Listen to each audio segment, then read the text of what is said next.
biographie. Salut les poulets, enfilez votre plus beau peignoir et servez-vous un bon verre de brandy. Aujourd'hui, c'est le premier épisode de Biographie.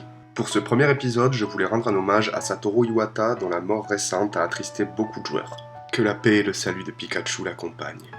On le voit ici en pleine discussion avec des bananes. Satoru Iwata donc, développeur, producteur et chef d'entreprise. Il a participé au développement de jeux tels que Kirby, Earthbound, Smash Bros ou encore Balloon Fight. Mais on le connaît surtout pour avoir été le président de Nintendo. Il est né le 6 décembre 1959 à Sapporo sur l'île d'Hokkaido au Japon.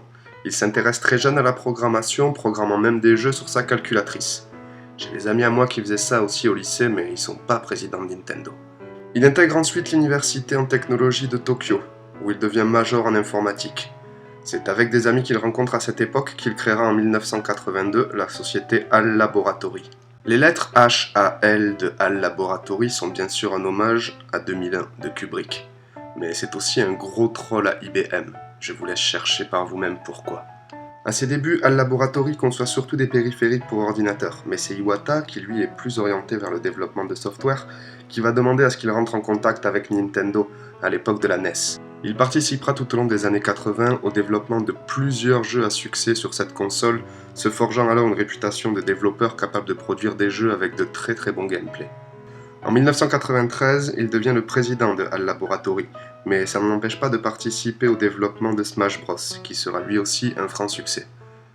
Au cours des années 90, et bien que ne travaillant pas encore chez Nintendo, il aura l'opportunité de travailler sur plusieurs jeux Pokémon. Nintendo justement. Il y arrive en l'an 2000 comme chef de la planification d'entreprise, mais il prendra quand même part au développement de Smash Bros Melee. En 2002, il devient président après un entretien en tête-à-tête avec son prédécesseur durant lequel il pensait qu'il serait renvoyé. Il est en fait le premier président sans lien avec la famille Yamauchi, qui a créé Nintendo et l'avait dirigé jusque-là. Nintendo a créé 4 nouvelles consoles sous sa présidence. 2 furent d'énormes succès commerciaux, la DS et la Wii, mais 2 furent des échecs, la GameCube et la Wii U. En 2006, il change l'organisation de Nintendo en créant un conseil de gestion permanent, ce qui permet à plus de gens de rentrer dans le processus de décision, notamment Shigeru Miyamoto. Et ça fait bien plaisir.